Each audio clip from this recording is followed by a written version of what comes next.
Hi, it's Therese and Lostinpaper, and I'm back for Scrapbook Boutique. And today I've got this watercolor pad. It's from Expressit, and it's A4 sheets of watercolor paper, and it's really smooth. So I thought I'd give this a try today to do some stamping. It's actually 350 grams, so it's really quite a thick paper, and it is slightly off-white, but not too bad as far as watercolor papers go. Now I've got an Altenew set. This is called Lacy Scrolls, and it's a really solid stamp set, meaning like it's the solid images. And normally when you stamp a solid image onto watercolor cardstock, it's actually really quite difficult to do because of the texture on the cardstock.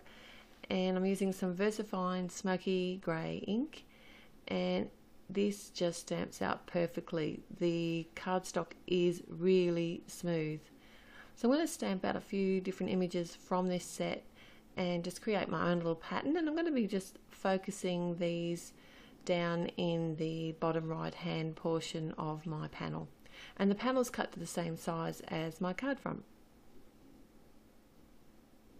So next is my new toy. This is the Molotow Pen, and it's a masking liquid. I know I've not used masking liquids before, and there's quite a few different ones out there on the market. But what I like about this one is it's quite a fine tip. It's a 2mm tip, and the pen is refillable as well. So for this design that I've created today, it would have been really difficult for me to cut out a paper mask, and because I want to use watercolors, the paper masks don't really work that well anyway because it does seep underneath. So this is just ideal.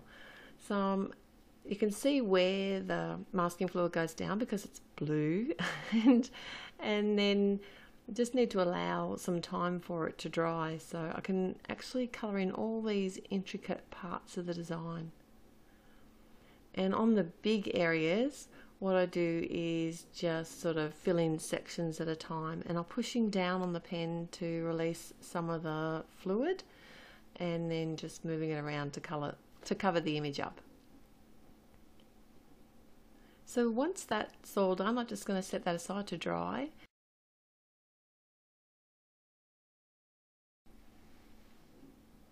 Now I'm going to add my watercolors, and today I'm going to use the smushing technique. And I'm working on my craft sheet just to protect my work surface, and I've added some distress inks, and I'm starting with the sponge sugar and added some water with my mini mister, and I'm picking it up with a piece of acetate and literally just adding the colour to the right lower hand portion of the panel.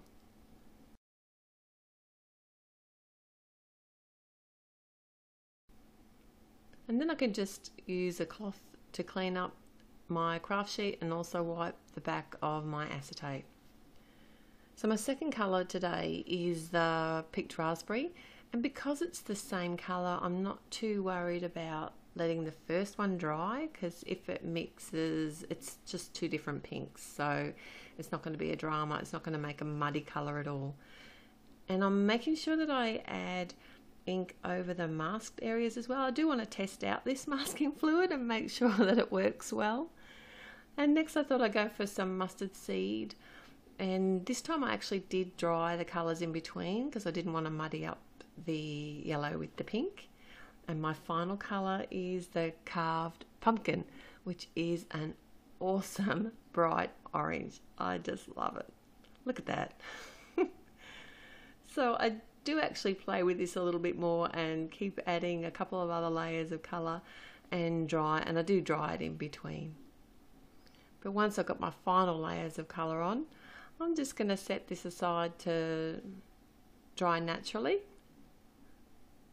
and then I can remove my mask.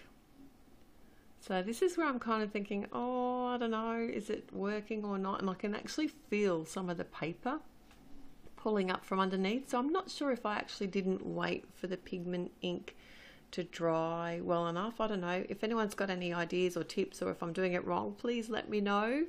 I'd love to improve on this technique. But it's actually working. The mask is mostly just coming up. There is some areas underneath where I can see some of the, the watercolor, the distress ink color, but overall you can see the image. And I suppose if I had used a darker ink, like a black ink, I suppose that would have been a bit bolder and easier to see.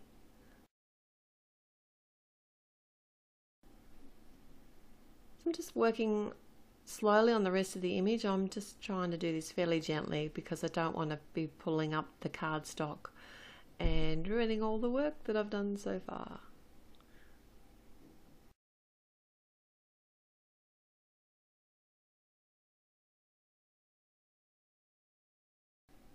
So you can see a few areas there where it has got the colour coming through, but overall I don't think it did too bad, and maybe I'm just going to have to try some different cardstocks, maybe some different inks, wait for the ink to dry a bit more before I start putting the masking fluid on. But it's all trial and error and it's all fun. So here I'm just adding some details to my flowers, and this is going to help cover up those areas that I'm not so happy with the stamping, or there is a couple of little spots where the paper did sort of become a little bit thinner than it should be. So the colours that I'm using are very similar to the actual flower themselves, and I'm just adding it to the shaded areas and then using the actual pencil to blend the colours together. So I won't talk to you through the whole of the colouring because there is lots of colouring in here, and I didn't want to edit it too much because I thought you might want to see it. So I'll play a bit of music and I'll be back when the colouring is all done.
So my sentiment today comes from the Painted Butterflies set, and I'm going to emboss this in white, and I'm just using some bright hot pink cardstock.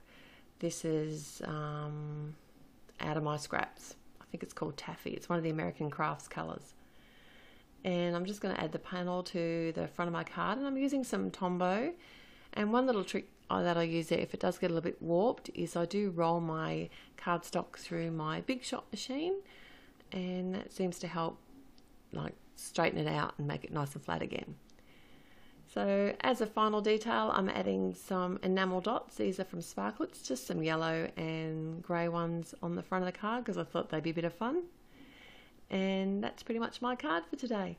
Thanks for joining me. I'll be back again real soon. Till next time, happy paper crafting. Bye.